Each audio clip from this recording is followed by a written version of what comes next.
Mate, what are we doing? What are we doing? We're back. We're back. We're back. The Twitter polls have spoken. If you are one of those people that voted yes to the question, would you like another episode of this absolute shambles of a podcast?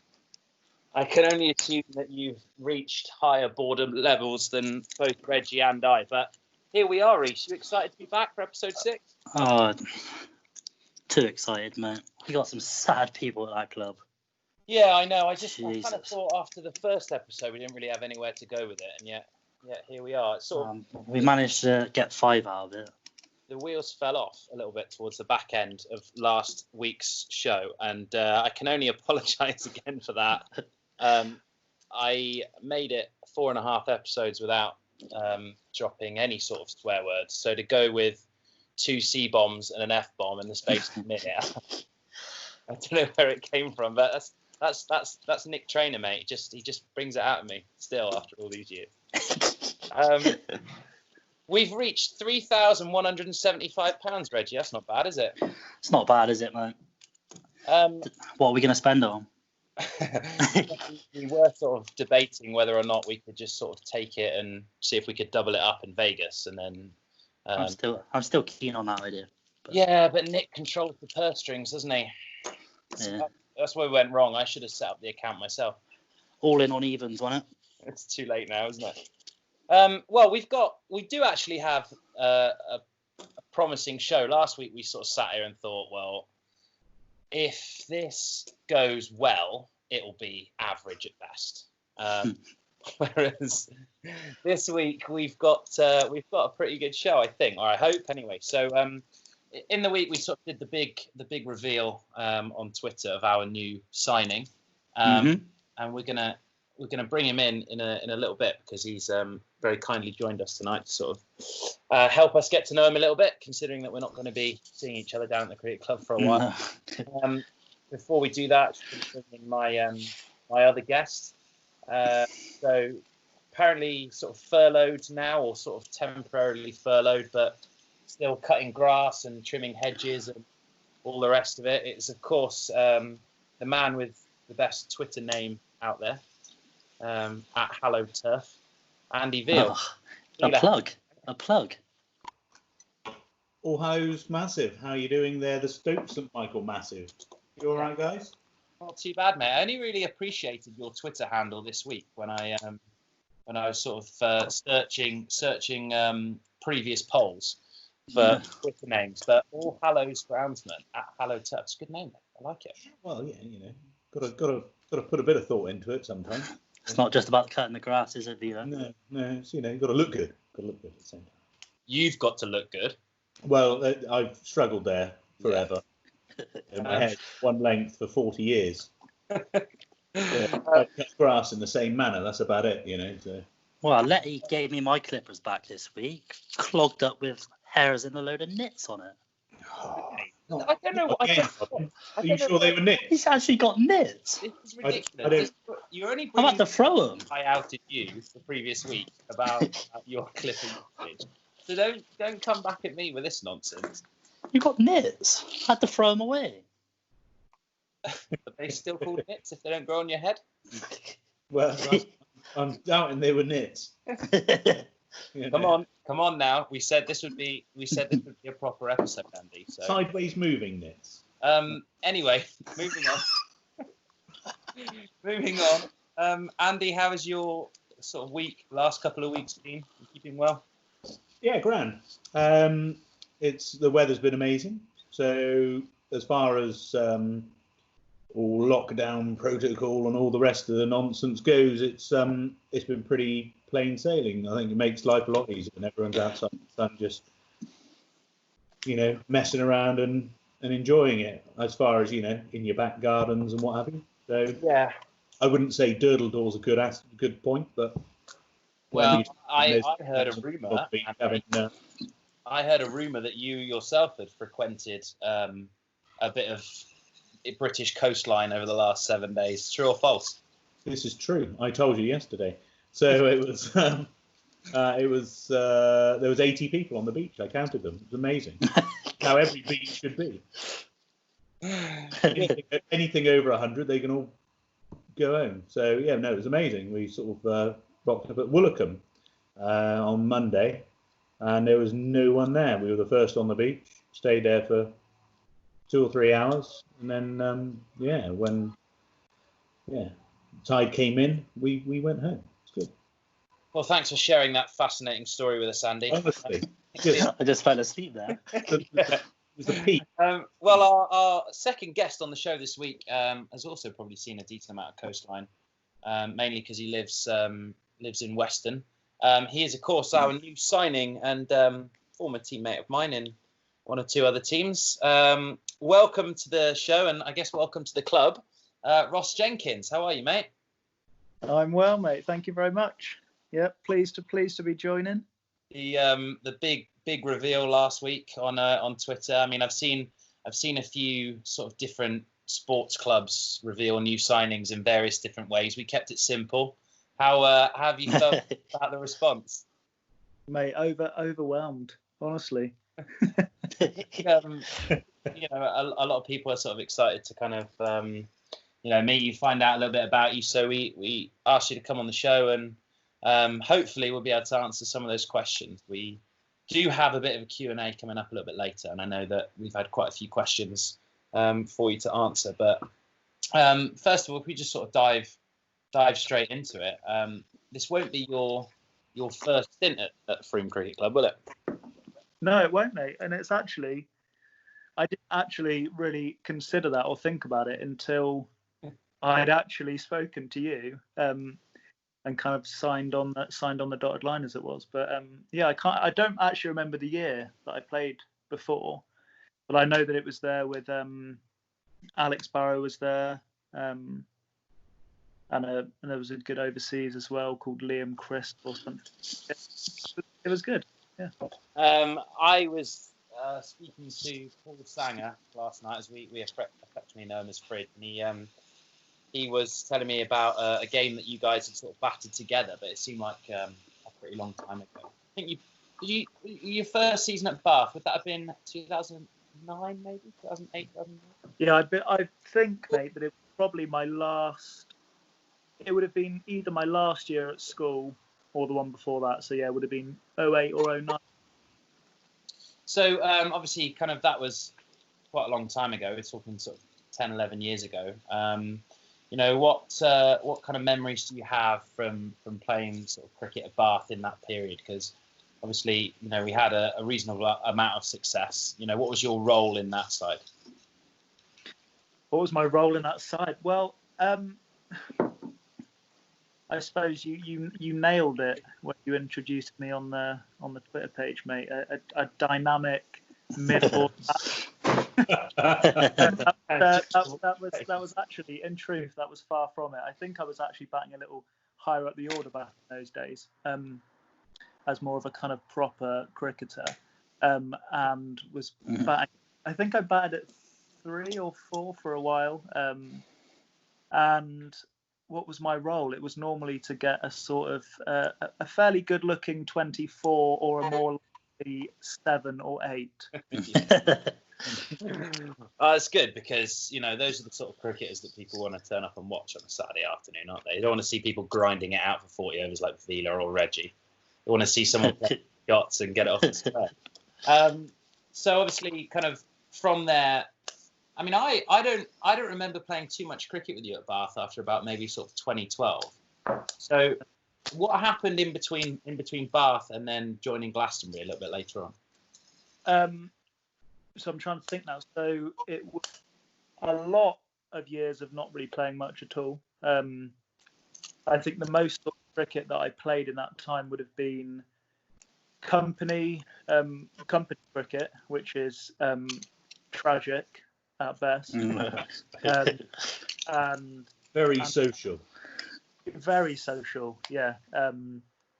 And yeah, there were some interesting games there, mate. I played because I was working for WPP. Sir Martin Sorrell, who's the head of the company, playing with him being at cover on his one of 2 Blackberries, just messaging people about to get on a jet or something. So it's interesting. cricket-wise, definitely took a dip in those years. But yeah, I reckon I might have given you your first over in league cricket in a game away at Froster in 2010, which I think it was back in the days when it was like 55 over win, lose, draw cricket, and I think we were sort of searching for a way through, and you sort of chucked down some all sorts. But you were probably more of a batter keeper, really, weren't you, in those days? Yeah. So in those days, it was batting and keeping. I bowled when I was very, very young, and so I think that I had always thought I could still do it, and it was that kind of like that arrogance of batsmen saying, "Oh yeah, I can do it," and then you kind of you don't actually like it when someone goes, "Yeah, okay, here's the ball then." Right. Yeah, exactly. Bit like you, Lay. Exactly like me, mate. You sort of think, well, it can't be that hard. I mean, I watch you sort of send down kind of wide after wide after wide. Think, well, it can't be that hard to get it straight. But then in the cold light of day, bowling 10 overs it's it's not as great as it's cracked up to be, really. So keeping, like, because obviously I kind of remember through maybe through the 2010 season, I remember you keeping a lot of games for Somerset Twos in those days. Yeah. What can you tell the people sort of listening about what that was like, keeping it at that sort of standard? Well, I wasn't ever really a keeper. So I started keeping when I was in my final year of school, I think. Always loved fielding, and I think it was just a good way of being in the game more. In terms of playing to that standard, which is, by a long way the highest standard I've played, it was a weird time for me cricket-wise, because I was sort of maybe thinking that something more could come of the game. Also secretly knew that I didn't really have the temperament for it, which is quite an interesting place to be. That level of cricket, I think it must be one of the hardest levels of cricket that anyone can play, to be honest, in terms of no one's cemented or sure about what they're doing. You've got a lot of people on the way out of the game. You've got a lot of people trying to come into the game.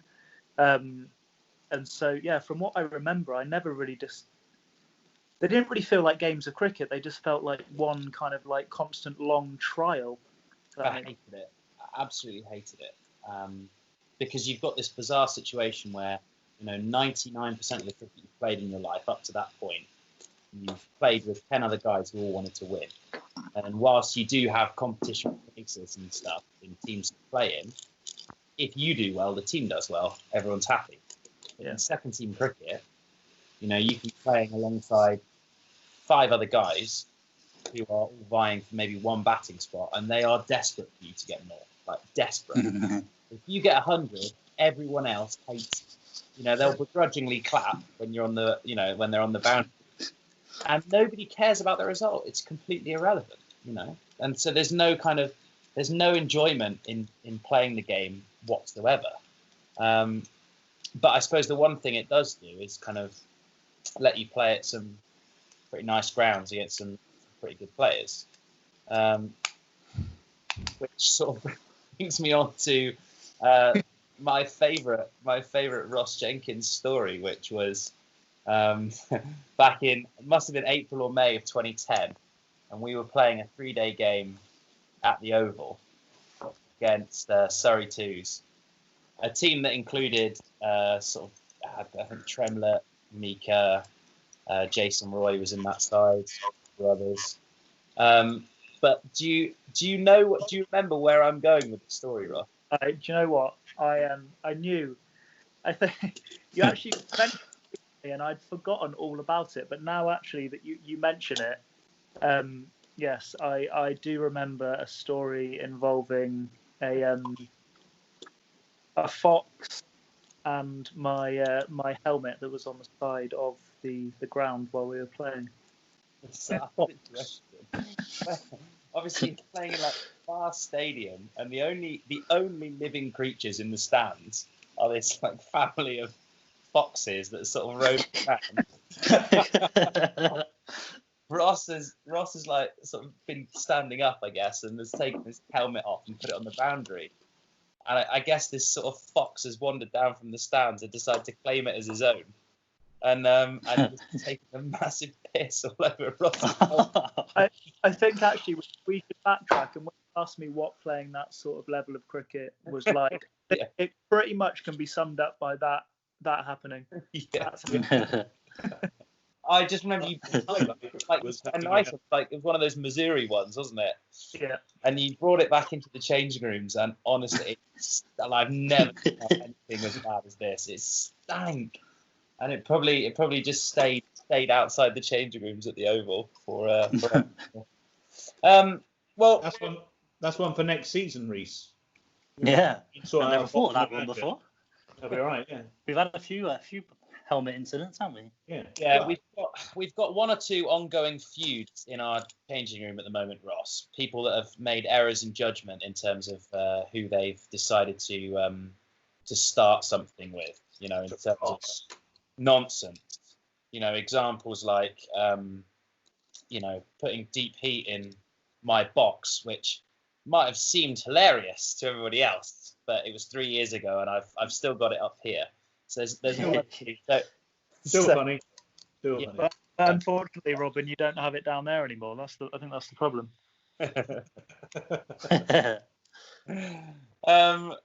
Right. So I guess we better sort of move on a little bit towards sort of your more recent kind of playing stint, which is when you went back to Glastonbury for a while. Was that 1 or 2 years? Because I know that at some point Glastonbury folded, didn't they? Yeah, so Glastonbury folded the season after I left. But basically, I've got to say that probably playing for Glastonbury that season was without doubt one of the most enjoyable seasons I've ever played, partly because it was the first season of cricket that I ever played where I would genuinely be happy if we won the game, but if I'd got 5 or 6, which it sounds bad, but it's probably honestly true for a lot of players. Even if the team wins, if you've had a bad day, there's still that pang in the back of your mind that you could have done better and something like that. So the beer doesn't taste quite as sweet. But it was a bit of a freak season, to be honest, because Glastonbury had really.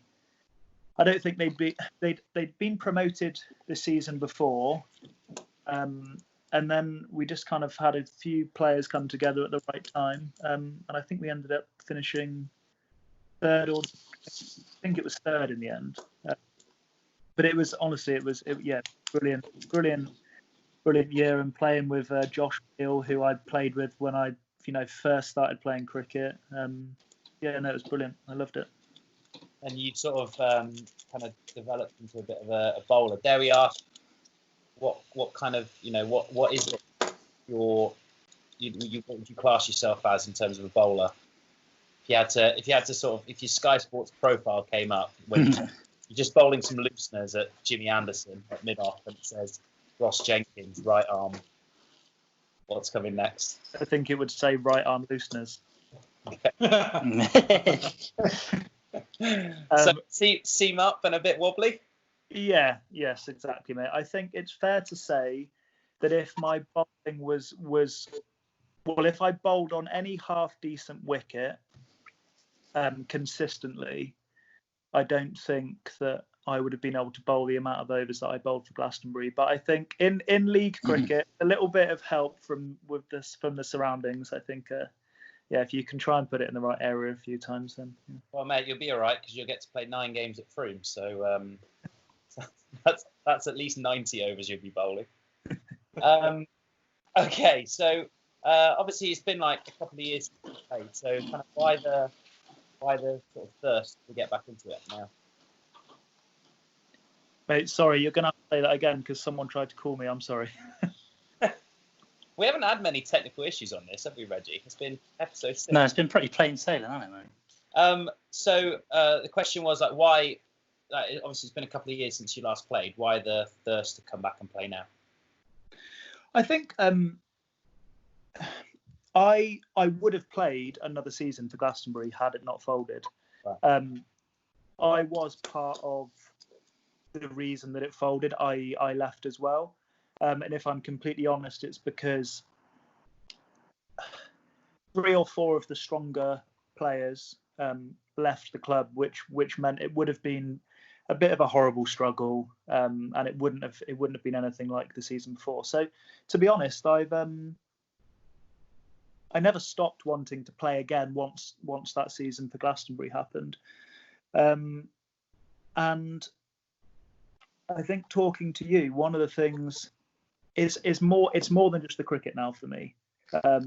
It needs to be. I want to play at a club where, it's a whole Saturday, it's a couple of afterwards, that sort of thing.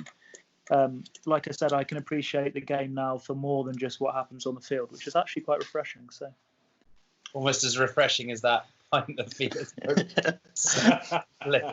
Just slowly coming across the screen. Maybe we'll release this one as a video. I mean, we're all looking relatively fresh, well, apart from you, Reece.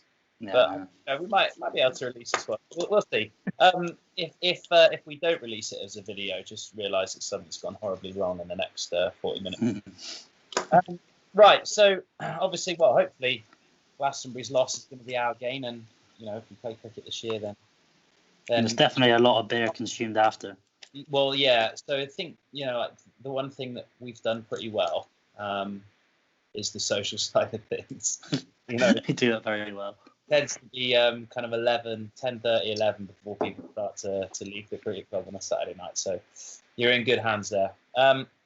So let's move on a little bit then, shall we? And sort of get to a couple of the topics of the day. So I asked my 3 co-panelists to have a little think about some of the favourite grounds, or the favourite ground they might have played at, and why. So if we kind of sort of kick off there, Vila's been sitting very patiently. Andy, if you had to pick out one ground that you've played at, that would be your favourite, what would it be? There's obviously a few on the list, but I think for a league ground, and just as a setting, you won't go too far amiss from Bath. But for me, having played at North Perrott a lot of times, Perrott for me is probably the quintessential English ground you're looking for. It's just bloody amazing. It's like you got a cricket pavilion with a balcony. The pitch is mint. It's enormous. The outfield's smoother than you can possibly imagine. Value for shot. Great place to play. Electric scoreboard as well. I think for me, those sorts of things go a long way. They want the thighs, don't they? Oh, it's got an electric scoreboard as well. Whoa, amazing. Let's get. So that's Izzy's side of things, obviously for me. But yeah. But the electric scoreboard is a nice feature. When you look for a ground, Vila, you're sort of obviously not looking just for yourself anymore. So I suppose you've got to take the scoring side of things into account. But tees wise, North Perrott, I can't remember, because the only time we played there, we were batting second, and we didn't really partake. So Reggie, I'm sure you were in that day. What state were the tees like at North Perrott? North Perrott, the tees. I think we did have some pizza, so it's always a good start there. Yeah. A few chicken nuggets. Yeah. But no, I think it was quite. There it was quite definitely wasn't a lasagna in sight. Oh, why do we have to keep coming back to the lasagna? That was 4 episodes ago, Andy. All right. Because it tasted like mud. I'm never going to make teas again. You've all ruined it, so that's fine. We'll just leave it there. Congratulations. No, there definitely was. There was no carrots. There was no lasagna, but I think it was quite traditional, actually, wasn't it? Yeah, North Perrott was always like the second team Somerset 2's out ground for about 3 or 4 years. Hence the reason why I probably hate it so much, because I never scored any runs or had any positive memories to take from that place. Did both you guys play there quite regularly with Somerset 2s? Well, they moved from North Perrott in 2009 because they'd been building Taunton Vale or rebuilding Taunton Vale. So they sort of think they kind of redid the square and employed a full-time groundsman and everything, and it made sense because playing second-team cricket was an absolute drag when you have to get up in your flat in Taunton and drive like 35, 40 minutes to North Perrott every day for like a 4-day game. So, but Roscoe, by the time you came in, we were probably playing all of our twos games at Taunton Vale, weren't we? Do you know what, mate? It's one of the grounds that I always North Perrott, that is. It's one of the grounds that I always hear about being beautiful, but I actually don't think I've ever played a game there, which is strange, actually. Yeah, I don't know. I think it's I think the hype is better than the actual experience, but really that's just me. Especially when they got a belter of an opening bowler as well. Or like Stacey Hawes. Right, come on then, Reg. What have you got? What's your favourite ground? Cheddar. Or Wellington. No, I'm only joking. It's quite hard to go away from like Perrott, really, but quite like playing at Frome. It's always green. It does a bit. He's a homie. It's always green. No, or makes sense. Yeah, it's quite hard to go away from North Perrott, to be fair. Not Taunton? Nah. No. Right, brilliant. Well, anyway, thanks for that. That's right. Good contribution. Thanks. Roscoe, what about you? So it's tricky, mate, because obviously it depends on the criteria. But in terms of grounds that I remember playing at as just being purely beautiful places to play, I can't remember where it is, but it's called Wormsley Cricket Ground, and it's on. Just be there. Someone's making a bit of a funny noise. Oh, it's gone now. Right, go on. Were you saying Wormsley? Yeah, Wormsley. Have you played there? Yeah. So the Unicorns had their home games there in 2011, and it's an amazing ground, isn't it? Well, for those that don't know, tell them a little bit about sort of the setting and where it is. Well, so the kind of. I think that it's owned by, is it Paul Getty? Yeah. I think that he owns it and it's on his estate. And from what I can remember, it's a sort of 10-minute drive probably from leaving the road down through all sorts of beautiful, forest, woodland and all that sort of stuff. And as far as I can remember as well, a bit of random knowledge, they've got some sort of bird or something that is really, really rare. And there's some rare birds in fruit. I can't remember what it's called. Oh no! I'll edit that out. Go on. You can't say that. Go on. So there's Wormsley, yeah, which is beautiful. And I think, to be honest, where I remember playing most of my, I was incredibly lucky to get to play at Millfield. That is to get to play as a spotty teenager every week, twice a week on what was effectively a professional standard ground was quite amazing. Yeah, like the glass pavilion as it is now, and like the sort of white fencing that goes around the outside. It's pretty spectacular. It's a great view from up there as well. You just got the backdrop as the ground all falls away and you look over the Tor. It is sort of another picturesque piece of loveliness that Somerset offers up. It's really cool. Is that as an All Hallows groundsman? Is that like your lords? Yeah, there's a few around that are pretty lovely, but yeah, Millfields they're not short of a pound or two to spend on things. They will be now. Yeah, they might be, but I think they're all right. It's a cracking place to play cricket. As Ross said, it's a belting track, and the view is just a bonus. So it's just a nice place to be. I think for me, it's probably skewed by the fact that we played. I've played 2 games of cricket there, but both were national knockout quarterfinals. So it was like a big crowd and a big atmosphere to go with it. But Ealing Cricket Club, I really, really like that ground. It's another one of those. Got a nice pavilion with a sort of a balcony so you can look down on it. It's like enclosed as well. It's got like walls around it, and You would have played that game there in 2009, wouldn't you, Ross? The quarterfinal game. I played that. Yeah, and it's just sort of 1-1 lost one. You know, when we played those two games like that. Yeah, really nice round. Well, I tell you what, Reggie, should we kick it over to you for your little tidbit? This Ross, my little segment. This is called Reese's Corner. He came up. What the hell is in his corner? Yeah. Oh, Vida, wouldn't you like to know? I know. It's just stuff rustling around in the bottom end there. Just, the production quality on this podcast is something else, because you get the sound of Reese getting up to go to the fridge. Someone just cracked open a can. cracking the cans. Reese, what have you got for us this week? I've got a snog, marry, avoid sort of theme, but I'm going to change the snog and the marry. So I'm going to go with... so there's 3 questions. You're not going to swear, are you? No, it's all pretty clean. So my first one, I'm going to keep it... The first question is going to be cricket related, and then the other 2 are just... So the first one's going to be, who would you want to bowl you the last over of a T20 final? And this is between Robin Lett, Ben Stokes, and Prince Philip. The second question is, who would you want? Wait. So what have they got to choose? They got to choose 3 people. There's 3 questions, right? So I'm going to ask the 3 questions. Oh, okay. And then you've got to put 3 each name to who you'd want to do that, basically.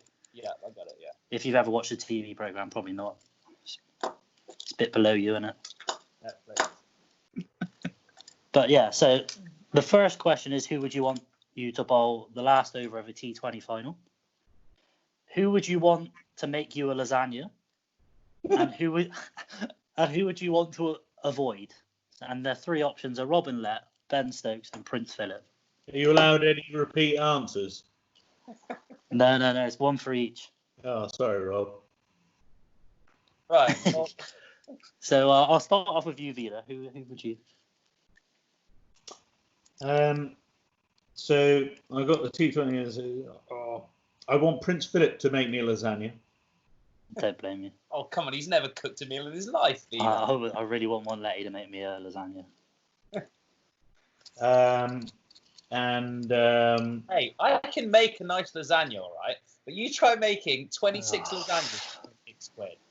Who the fuck puts carrots in a Don't lasagna? take me held up on that. You know? I cooked a nice bit of salmon tonight, and I thought, well, that'll go well for 25 people. You know, it'll be lovely. No, people don't want it, do they, Vida? No, they don't. Come on, Let's have a nice hot lunch on a hot day. Perfect. T20. Yeah, because Robin, you sort of shape the ball nicely, Rob. It's sort of it goes with the arc, you know, the arc theory in Ben Stokes. It's quite hard to hit because it spins in a straight line.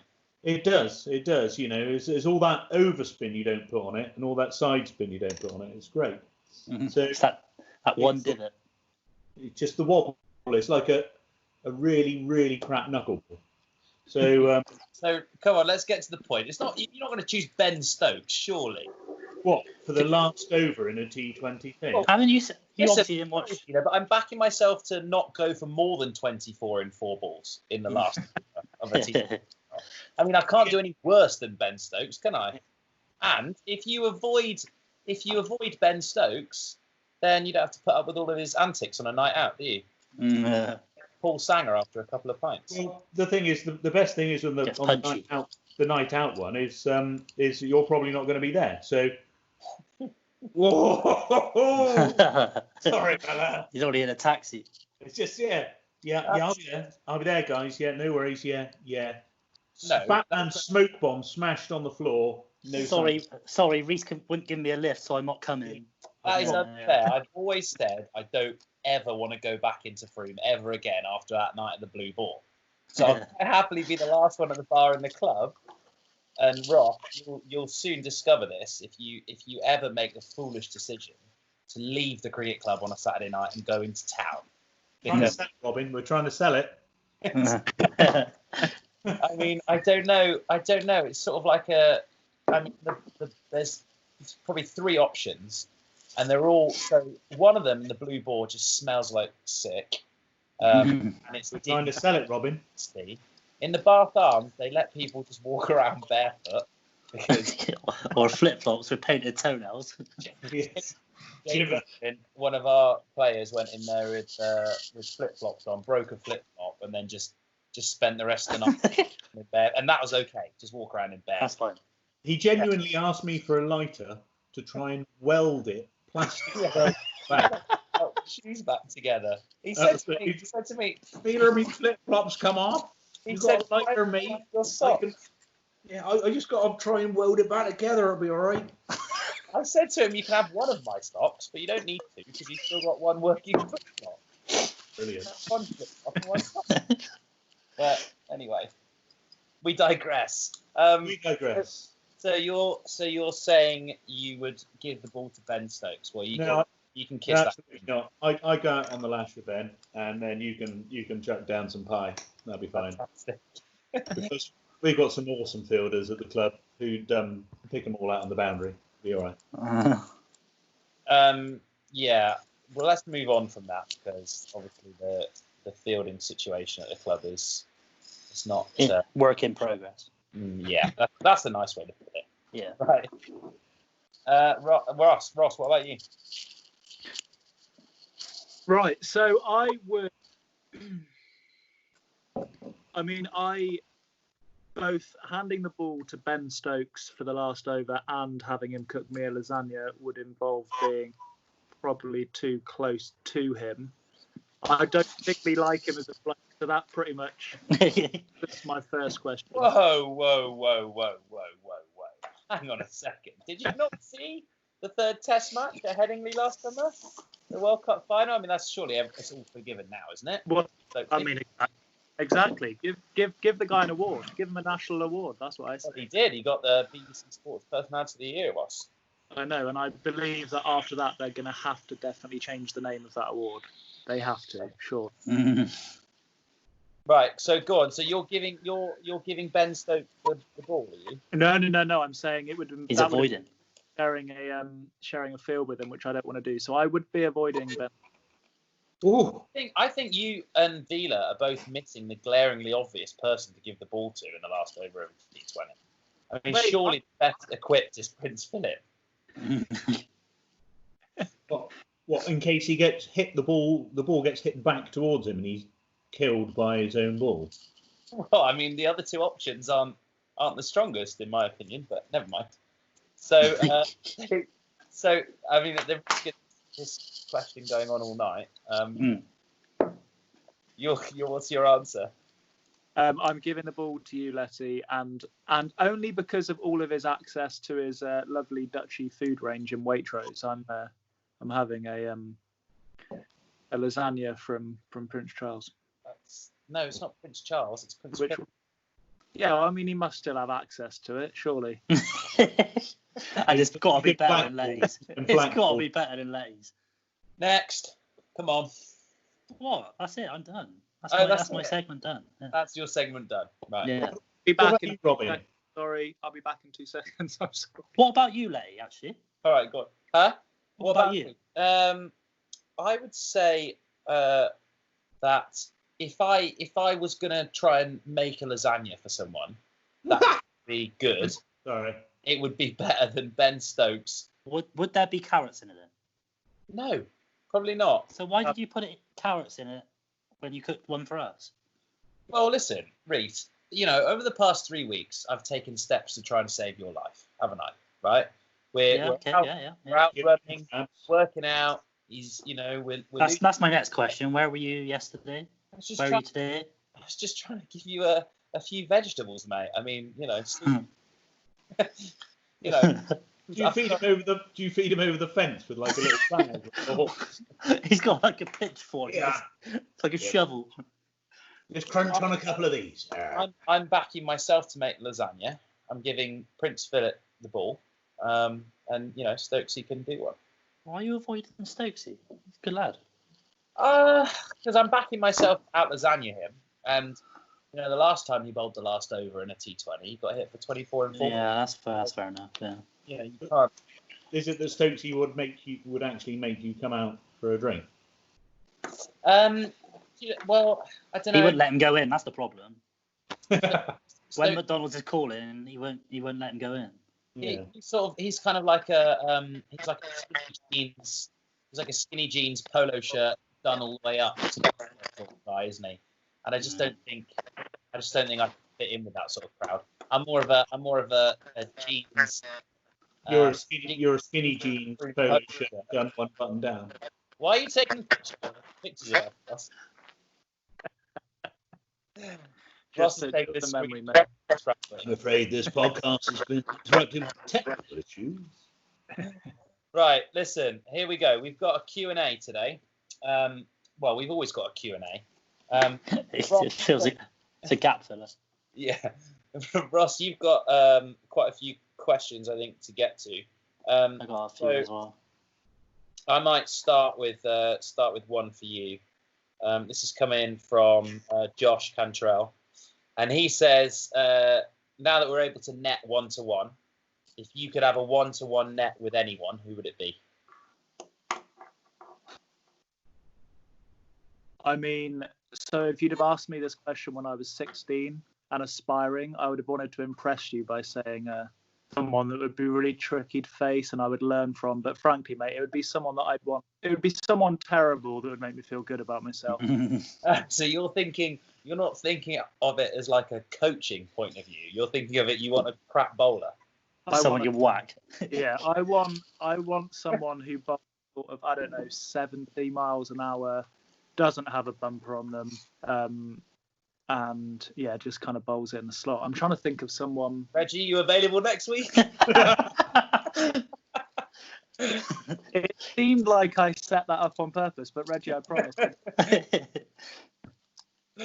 Good. All right. Nice. Okay. Reggie, you wanna? Actually, no. I'll tell you what. Whilst I'm in the chair, this one's to Vila. Vila, this one's been sent in from Tony, from Tony's Cabs, and he says, given you have 30 seconds to convince all taxi firms in Frome to end your travel ban and reconsider picking. Sorry, say that again. To end your travel ban and reconsider picking you up in the future following previous misdemeanors. What say in that 30 seconds to plead your case?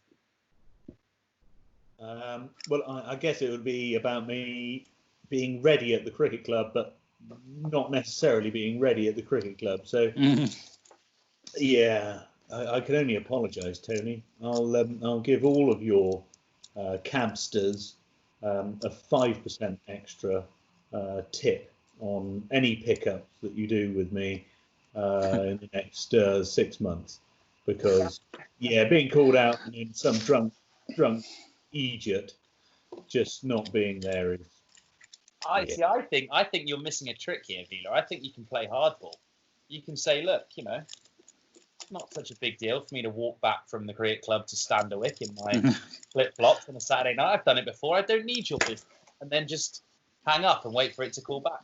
You're absolutely right, Bob. But 29,000 steps, which I did one night when I looked at my phone, because I back from the middle of town towards the rugby club, back to my house, and then instead of turning left, I turned right, and then 29,000 steps later says that I made a bad choice and Tony was the right man to call.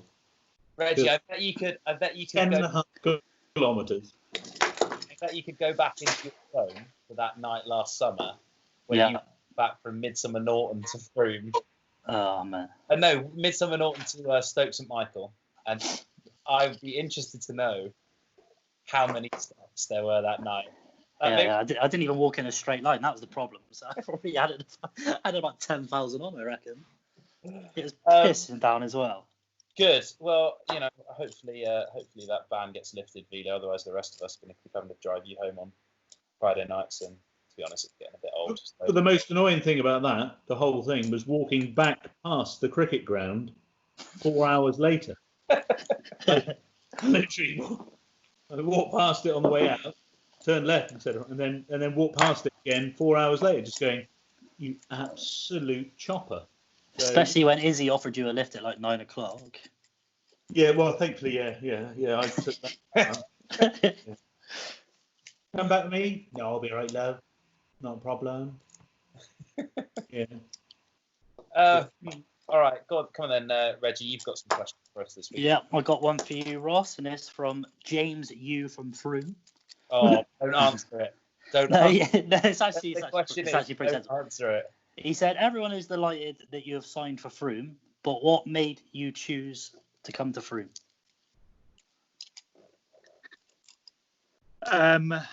What made me choose to come to Frome?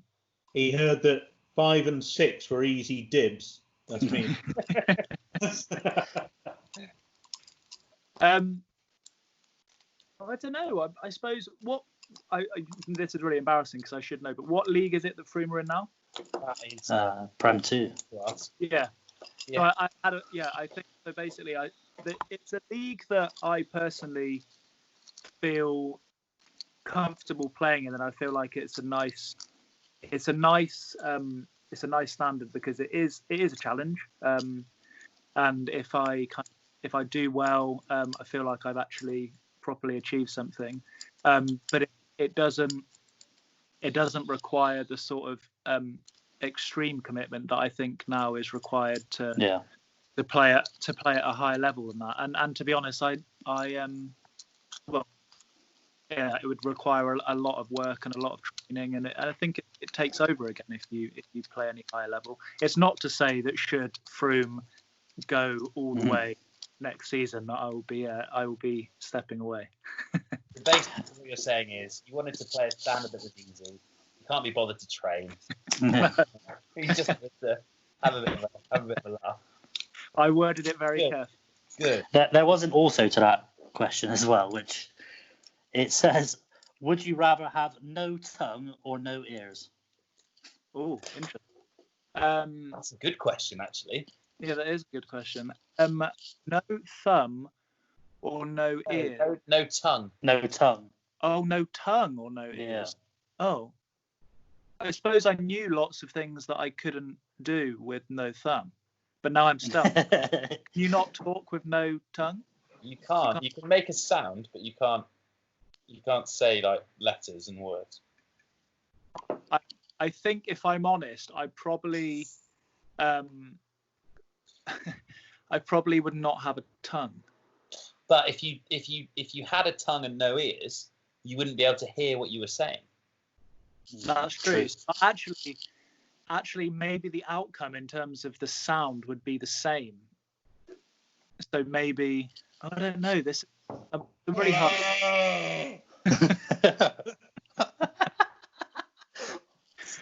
I'm gonna stick with no tongue. No tongue. I don't know what the answer is to the question, to be honest. But Given Jimmer's favourite pastime, I can't imagine him saying no tongue. But he's had quite a few in actually questions. yeah. They're quite good. Should we take one from somebody else to start with? Yeah. I haven't got any more. They're all from him. Oh God! Here we go. Come on then. What have you got? I'll do one more and then I'll save a couple. So it's been hot lately. So why don't you see cows sweating? Who's this for? Is this a joke? This is Setting for up a both joke? of you. No, it's a genuine question. Why don't you see cows sweating? Cows do sweat. Well, what do you mean? Why don't you see cows sweating? Why don't you see them mopping their brow with their hoof? It's Oh, it's an absolute blinder down here today, Maureen. You know, just expect to see a cow just stood in a massive puddle. Just, mopping its I brow. thought that's a good question. Can I ask? Does he know the answer to this question, or is he? No. This is I the would best say bit the about it. He chances doesn't. of James Unwin knowing the answer to this question are less than zero. Should I Google it? If I might be able to find the answer. If it's got udders, he knows. Yeah, he's milked. Right, so that's the question, is it? And we're supposed to answer it. Yeah, I guess it's your thoughts on it. Well, I would argue that cows. Here we go. Fun fact. This is a dairy fun fact, Lay. You'll like this. Cows do not have very many active sweat glands. Right. And their main way of losing heat is through their breath. Well, I'm fucked. Who are they? Well, it's the same as a dog, isn't it? That's how a dog cools itself down. Just pants. I don't know. I'm not a fucking vet, am I? Oh, stop swearing. God, it's unbelievable, isn't it? That's Sorry. 3 times already. Just haven't learned. I'm going to have to put that parental advisory tag on the front again, aren't I? You dropped a C-bomb. I Yeah. can do what I want. That's, yeah. Double C-bomb is been, trumps anything. I'm not proud of that. I'm not proud of that. Well, we'll save a couple of Jimmers for the end. Yeah. But we have one other topic we were tasked with thinking about. We've got about 10 minutes left on the clock. So I wanted to know from you guys what the best game of cricket you've ever played in was. It doesn't have to be for Frome, doesn't have to be a win, a loss, or whatever. Just whatever game sticks out as your favourite game of cricket you've ever played. If we start with Reggie. Can you come back to me? I hadn't actually thought about this. Oh God! This whole thing is supposed to work, and then every once in a while, I'll just ask you a question, and you say something like, "Oh well, I wasn't." I don't know. I don't know. I thought it was supposed to be someone else. I don't know. Right. So, Andy and Ross, have you done any prep for this and got something lined up? We just did Vaguely. So I remember playing for Cheddar many years ago, and we were playing against Street, and in 2 seasons we had 2 games that went down to the last ball, 9 wickets down in each season, and one of them we won and one of them we lost. Was that like quite a big rivalry, Cheddar and Street? Yeah, pretty much. But we always used to get on reasonably well. But it was always because of that, because you knew everyone. The rivalry was still massive, so you wanted to win. But it was it was just one of those matches. Both of them were just incredible. Went down to the last ball, 9 wickets down. We took the wicket in the second game. In the previous game, it went down to the last run, where I was fielding a short mid wicket, picked the ball up, threw the stumps down, missed the stumps. They ran through for the run to win the game because the wicketkeeper was celebrating because he thought I was so chuffing close. He thought he's not going to miss. He's not going to miss that. I just wanged it past the stumps, and they got through to win the game. And then the next year we won it on the last ball of the game as well, with the bowler picking up the wicket on the last game. Then you had to go back and sit together with the other team in the changing rooms. Wave at them. Next door, there's no as you know at Street, there's no dividing wall.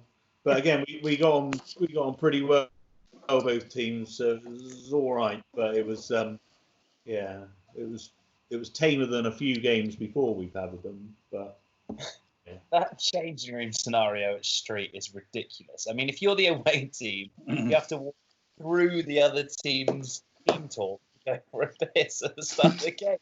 Oh, sorry, or walk for in your towel for a shower. Ridiculous. Ross, what about you? So I did have a think about this today. I also got in contact with Big Al, who is my dad, for anyone that doesn't know, because we're going to get to know him quite well, aren't we? Because if I know your dad, he'll be there at every single game that we play. He will be there. He will be there. I'll be batting nicely. I'll be on probably maybe 10 or 12, and then if history is anything to go by, I'll see the Volvo headlights poke up some. I'll basically get any time within the next 6 balls. But I was thinking today about best games, and I can't actually answer the question of best game because I'm really bad at remembering the exact kind of scores or whether games were like really close or anything. So I just thought about games that I remember really well, and one of them I remember was at school. It was the National T20 final, and I was young then. I must have been sort of. I was playing. Sorry, yeah, I was a young member. I was playing a few years. I was probably batting sort of 8 or 9 or something like that, basically just fielding. But it was basically just of people that I was playing with, and just realised how, even at the moment, I realised how ridiculous the talent of the people I was playing with was. So it was Craig Kieswetter, Tom Maynard, Adam Wheater, who else was there? Kieran Powell. And I remember Kieran Powell running out Craig Kieswetter on, I think it was the second or third ball of a chase. We had to chase about 210, 220 or something like that. And basically just score. Sorry? In 20 overs? In 20 overs, which back then, the thought of a score over 200 was sort of ridiculous. I take it you bowled your 4 overs that way then? I definitely didn't bowl, not in that team. So basically the other team being all sort of like cocky and stuff and thinking they had it in the bag, and then just watching a schoolboy at the time, Kieran Powell, just hit balls literally to the top of the stadium was just obscene. So yeah, I always remember that. He's West Indies opener, wasn't he? Went on to open the Test. Yeah. Yeah, well, it's a good job he ran out Craig Kieswetter, because he's got like a great rep, but look at his strike rate. It seems like every 2020 game he ever played, he scored at like a runner ball. So I don't really know how he managed to carve out his career. I mean, he's basically a shit bloke anyway, so that's not. He might be listening to this. You can't say that. Oh, imagine if he is. He's going to be furious. Yeah. Good. Well, he wouldn't have lasted this long for it. Do you have anything to add, Reese, or are you just gonna forfeit? No, I think some of the best games that we played at Frome, and I'm not saying this to slag you off, Lee, is when you're not there, because I think we always have to work a little bit harder. No, I don't mean that in a bad way. It's just it feels like a bit of everyone sort of just looks at you and relies on you a little bit too much, and then I guess when everyone has to try a little bit harder, I guess, don't they, when you're not there?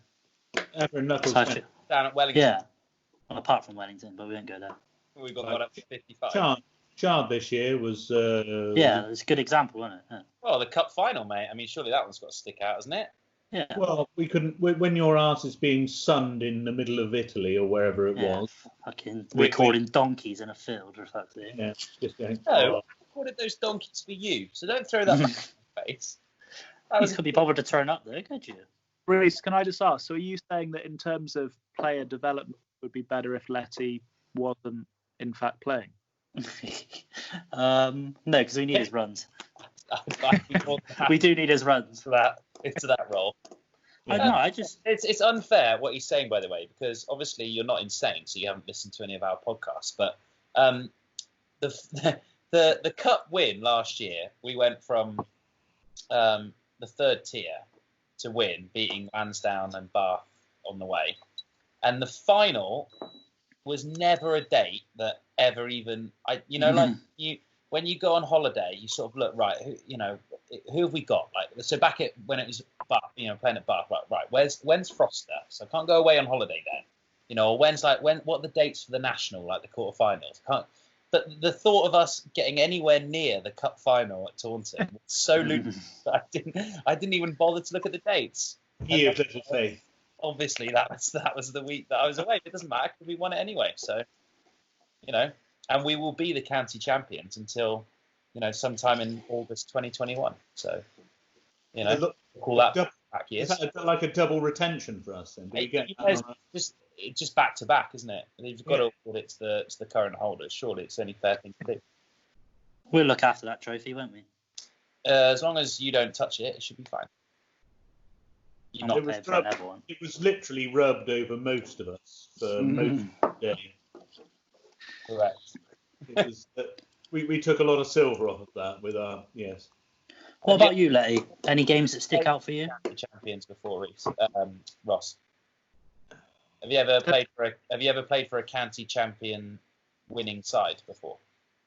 It's got to be a big thrill for you, isn't it? Yes, I did. Glastonbury.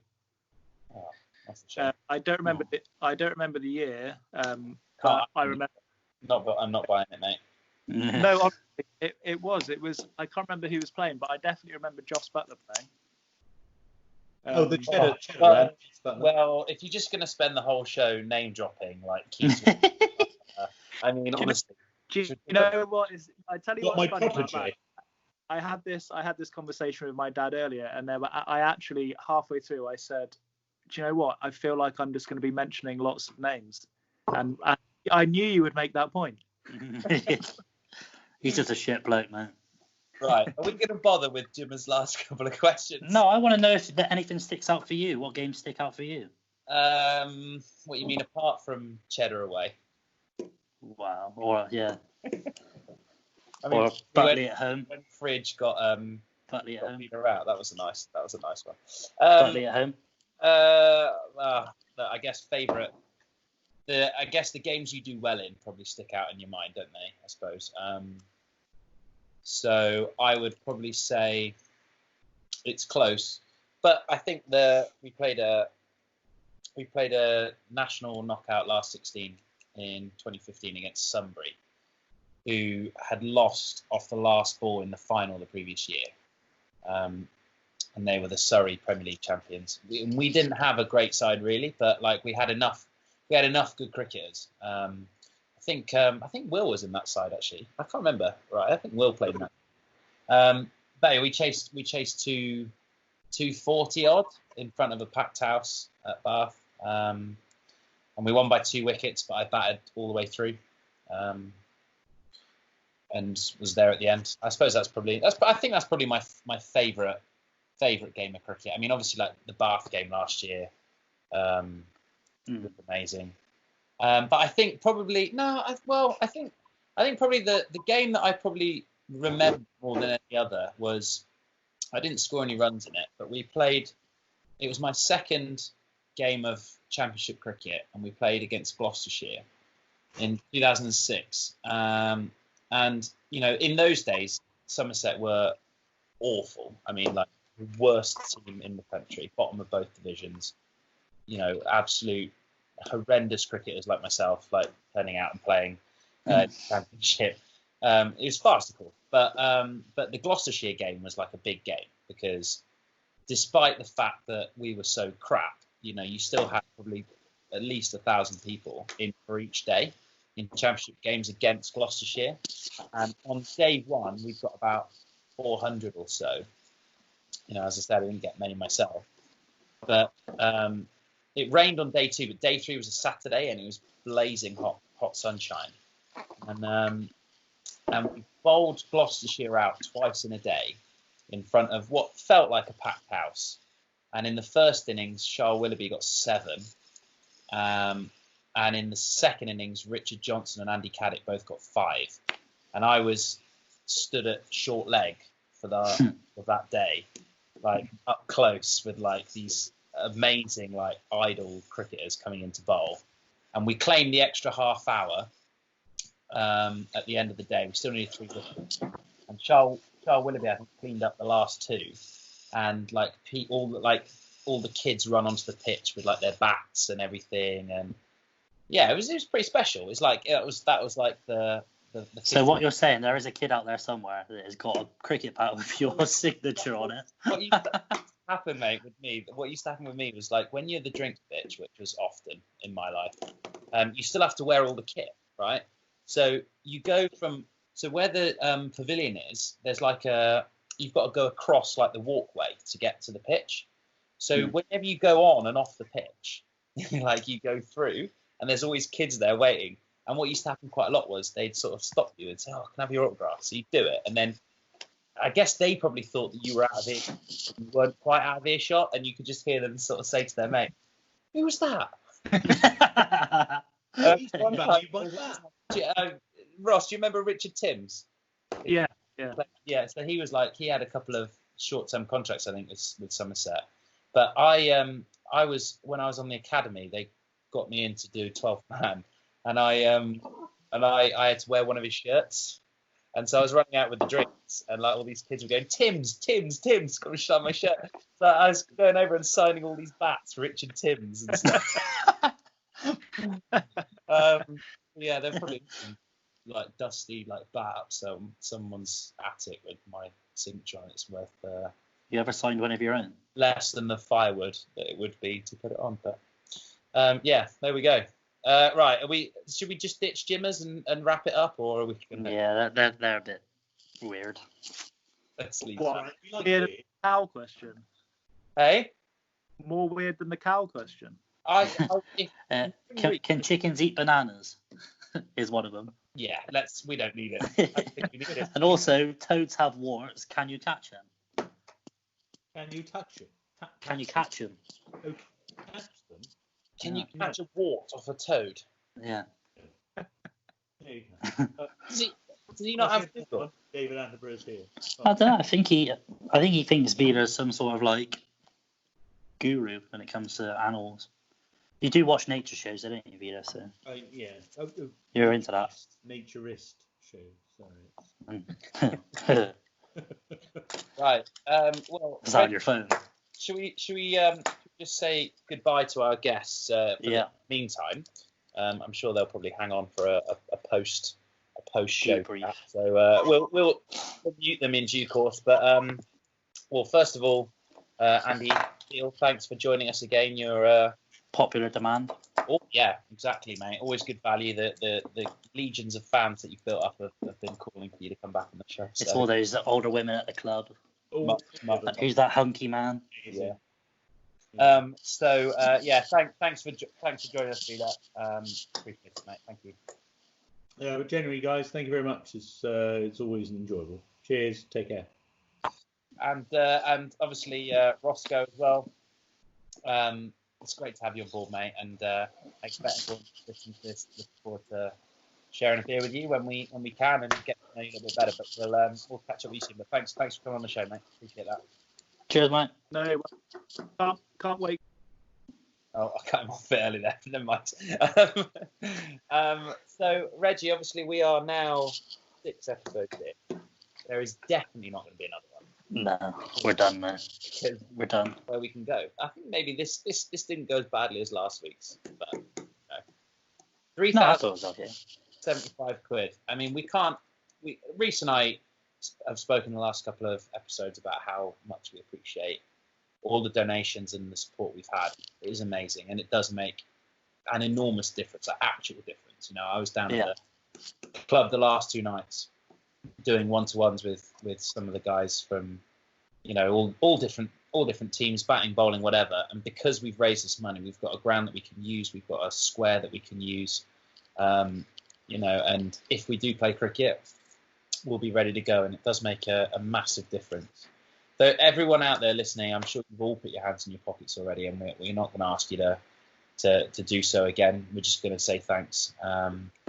And it's meant an awful lot to us, hasn't it, mate? All the support we've had. Yeah, not bad for 2 blokes talking a little shite, is it? To be fair, but we've done all right. It is a shambles, isn't it? It is an absolute shambles. I can't believe this series has run 6 episodes. I mean, I can't believe they still want more. Go to a Twitter vote and they want more. I'll do another poll on Sunday, and I would reckon that there's all 4 options are going to be no, and hopefully the result we're looking for. So I think a plan for us, mate, if we do play cricket, is maybe to sort of resurrect this. You know, maybe every couple of weeks, sort of review the action, some of that kind of. Yeah. Keep it going, because it's been good. It's been a lot of fun, hasn't it? Has been quite fun when you get the right guest on here, mate. Yeah, I mean, obviously, you know, this week's been a bit of a struggle, like keeping the conversation going with the 2 blokes that we brought on, but in the past it's been okay. Actually, they can both hear us at the moment, so it's my dick. Right, okay, well, should we sign? Do you want to sign off, Reggie? Why don't you sign us off, mate? You have the last word. No, you sign us off, Larry. You do all the talking. You do it. You're better at that business. All right. Well then, I'm just gonna press stop. I'll just press stop. I just press stop. Help. I'm just going to press stop.